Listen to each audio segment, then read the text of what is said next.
Okay, I've got something really big. I posted it on my blog, but what I'm going to do is I'm going to read it to you. I'll read the blog to you, and I'll put a link to the blog underneath as well. It's not going to sound very natural. It's going to sound like I'm reading from something, and that's because I am.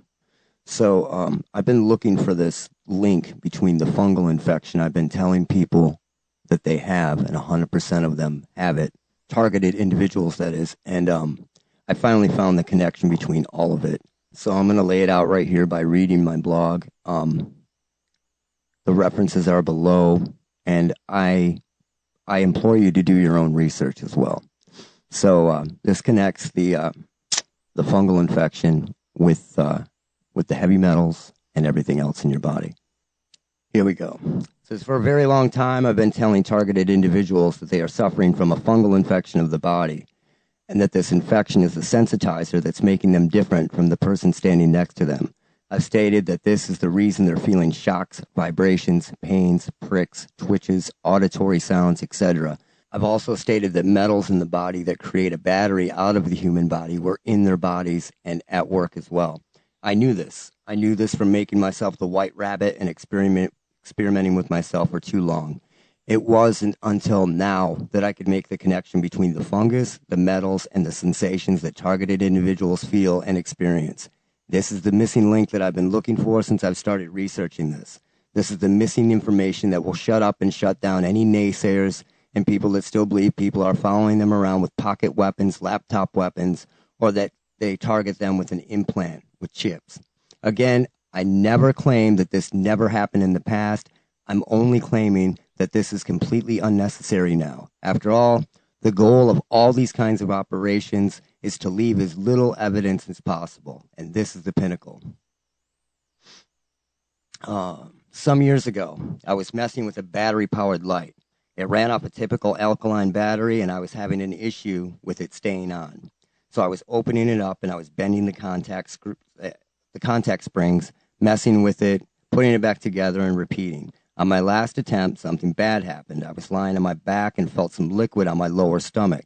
Then I realized that battery acid was leaking out of one of the cheap batteries at an alarming rate, and it started to burn. Immediately, I tore my clothes off and hopped in the shower. It was burning like hell, and the acid that had ran down my stomach and towards my pubic area. I had wiped a little, but I didn't want to smear it anywhere else, so I got in the shower and got it diluted and taken care of. The burning was gone, but I noticed something strange when I got out of the shower and got dressed. It felt as if my intestines and insides had quit moving. Now, this isn't something that you usually notice. You're never really aware that your insides are subtly moving all the time. It's like a low hum in a house. You'll get used to it and not even hear it, and it's not until somebody abruptly turns it off or it abruptly turns off that you even notice it was there. This was the same situation with my intestines and insides. I didn't notice it until after the movement was gone, and it was a very strange feeling to have everything in my body sitting perfectly still. I was concerned because I wasn't sure exactly how long this would last. Eventually, the movement came back to my body, probably a couple days later or something. But the battery acid had certainly paralyzed it, at least temporarily, and I never forgot about it. And recently, I decided to do a little bit of research on a typical alkaline battery, and that research changed everything for me. I've had the belief since almost the beginning that the shock sensations, vibrations, pains, pokes, pseudo burns, etc. that people feel on their skin and bodies has to start from a sensitizer. I believe it's due to the body being polluted or sensitized with ferromagnetic, RF, radio frequency sensitive, or electrochemical metal of some type. I've referenced Nokia's patent on vibrating tattoo ink lots of times. This ink is made from ferromagnetic or electrosensitive powder such as iron oxide. When a person gets a tattoo with this kind of ink, it can be linked to their mobile device, and then their skin will vibrate if they receive a text message or a notification. Now, this tattoo ink has to start off as a dust. What if this dust were thrown into somebody's house? What if the particles were small enough that they could get into the skin? This would allow for someone up to thousands of miles away to make everything in the house, including the person, shake and vibrate, do other things. Eventually, it would wash off the person. But what if some nefarious person or agency was able to design something that would stick to the human skin and or in the body and continuously create these electrosensitive chemicals or metals? The missing link. It's been proven that 2 or more metals in the body create a battery. And here's where things get interesting. For years, I knew that there was a missing link between the metals that I knew were in my body and the fungal infection that had taken me over both internally and externally. When I would detox the heavy metals out of my body, my targeting symptoms would diminish greatly. However, I couldn't find the puzzle piece that would connect these metals with the fungus, but I knew something had to. It was driving me nuts. Finally, I found this missing link while researching the typical alkaline battery, and it blew my mind.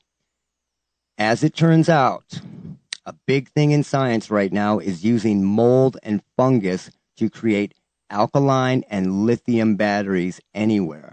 One particular fungus is acremonium, produces manganese oxide on and in anything, especially people or animals, and creates a battery. Ironically, this fungus can take the shape of a target or bullseye pattern, the exact shape that lots of targets and other people claim to see on their eyes as floaters. Some can see them with the naked eye. Some can see them with the help of the reflection off of a microscope or a jeweler's loupe. What I mean by that is when you put your eye up to a microscope or a jeweler's loupe and you can see your eyelash really big. You know, it's getting a reflection and it's being amplified. If you can get that, you look around, you can start to see these targets floating around on your eyes with the help of that.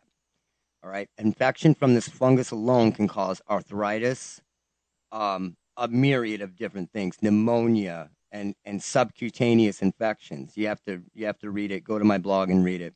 And do your own research. It lives in soil and dead plant matter, much like sporotrichosis. Once in the body, it is continuously creating manganese oxide, which means it's continuously creating electrosensitive chemicals.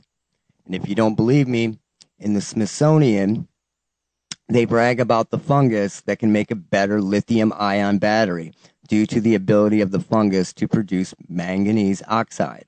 This particular mold is Neurospora crassa, which means nerve spore.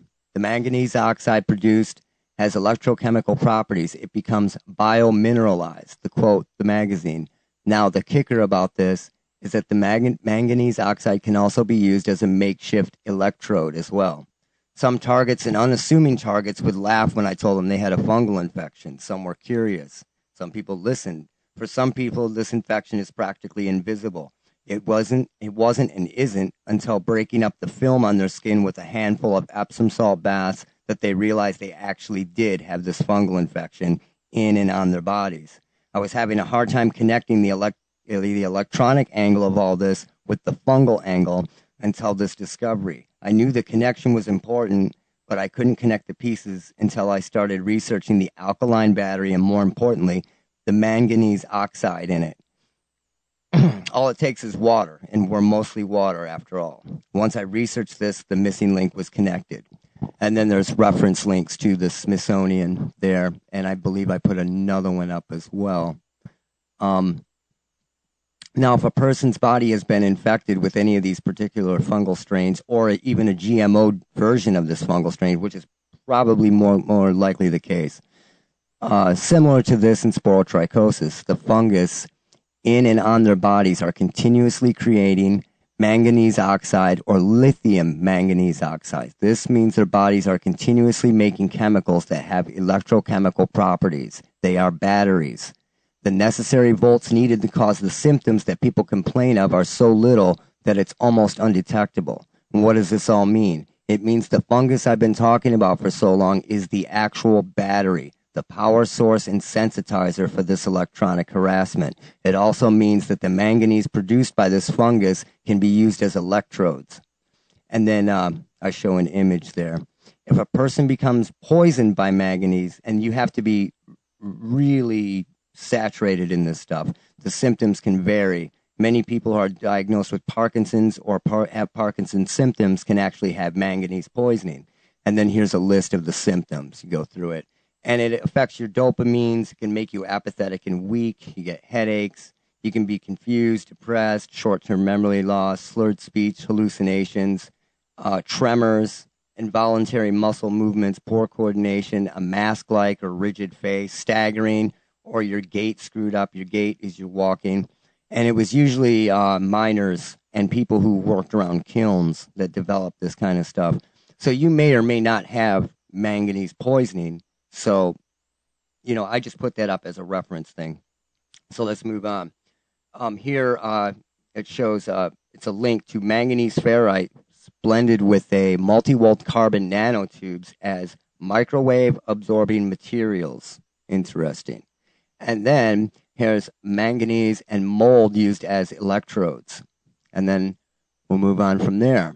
So as a targeted individual, what does this all mean to you? It means that it's imperative that you continue to cleanse yourself of metals and continue to use antifungals like potassium iodide. We have had fungal infections that are creating the very radio frequency microwave sensitive chemicals that are used to sensitize and target individuals. These can react to almost any frequencies agencies choose to use. It can be used to jolt or even used as an antenna.